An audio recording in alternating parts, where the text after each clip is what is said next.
I was 18 years old when I got married. I belonged to a very conservative family, a Baloch family, where good daughters never say no to their parents. My father wanted me to get married, and all I said was, if that makes you happy, I'll say yes. And of course, it was never a happy marriage. Just about after 2 years of getting married, about 9 years ago, I met a car accident. Somehow my husband fell asleep and the car fell in the ditch. He managed to jump out, saved himself. I'm happy for him. But I stayed inside the car and I sustained a lot of injuries. The list is a bit long. Radius ulna of my right arm were fractured. The wrist was fractured. Shoulder bone and collarbone were fractured. My whole rib cage got fractured. But that injury that changed me and my life completely was the spine injury. Many people came to rescue. They gave me CPR. They dragged me out of the car. And while they were dragging me out, I got the complete transection of my spinal cord. Those 2.5 months in the hospital were dreadful. I was at the verge of despair. One day, doctor came to me and he said, well, I heard that you wanted to be an artist, but you ended up being a housewife. I have a bad news for you. You won't be able to paint again. Next day, doctor came to me and said, your spine injury is so bad, you won't be able to walk again. I took a deep breath and I said, it's all right. Next day, doctor came to me and said, because of your spine injury and the fixation that you have in your back, you won't be able to give birth to a child again.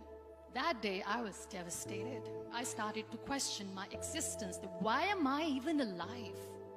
So what kept me going was, one day I asked my brothers, I know I have a deformed hand, but I'm tired of looking at these white walls in the hospital and wearing these white scrubs. Bring me some colors, bring me some small canvas. I want to paint.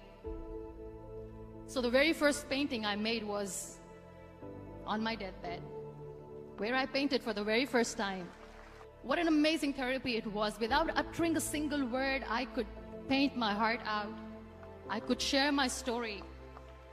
People used to come and say, what lovely painting. So much color. Nobody could see the grief in it.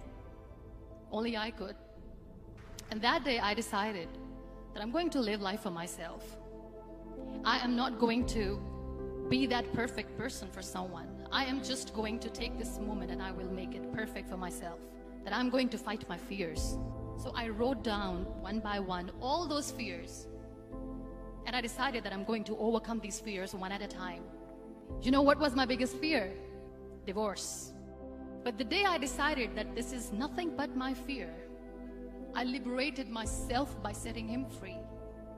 And I made myself emotionally so strong that the day I got the news that he's getting married, I sent him a text that I'm so happy for you and I wish you all the best. And he knows that I pray for him today. Number 2 was, I won't be able to be a mother again. And that was quite devastating for me. But then I realized there are so many children in the world, all they want is acceptance. So there is no point of crying, just go and adopt one. And that's what I did.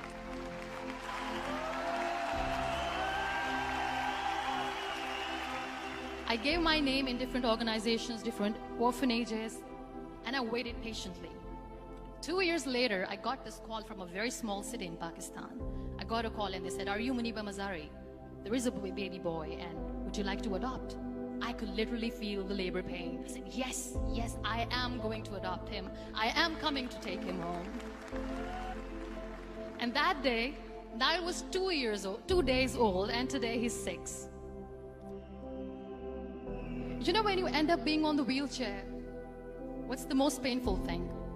People think that they will not be accepted by other people because we, in the world of perfect people, are imperfects. So I decided to appear more in public. I started to paint. I have done a lot of modeling campaigns. I decided that I'm going to join the national TV of Pakistan as an anchor person. I became the National Goodwill Ambassador for UN Women Pakistan, and now I speak for the rights of women, children. I was featured in BBC 100 Women for 2015. I'm one of the Forbes 30 under 30 for 2016. So when you accept yourself the way you are, the world recognizes you. It all starts from within. We have this amazing fantasy about life. This is how things should work. This is my plan. It should go as per my plan. If that doesn't happen, we give up. I never wanted to be on the wheelchair. Never thought of being on the wheelchair. This life is a test and a trial, and tests are never supposed to be easy. So when you're expecting ease from life, and life gives you lemons, then you make the lemonade, and then do not blame life for that. It is okay to be scared. It is okay to cry. Everything is okay, but giving up should not be an option. They always say that failure is not an option. Failure should be an option, because when you fail, you get up, and then you fail, and then you get up, and that keeps you going. Embrace each and every breath that you are taking. Celebrate your life. Live it. Don't die before your death. Real happiness lies in gratitude. So be grateful, be alive, and live every moment.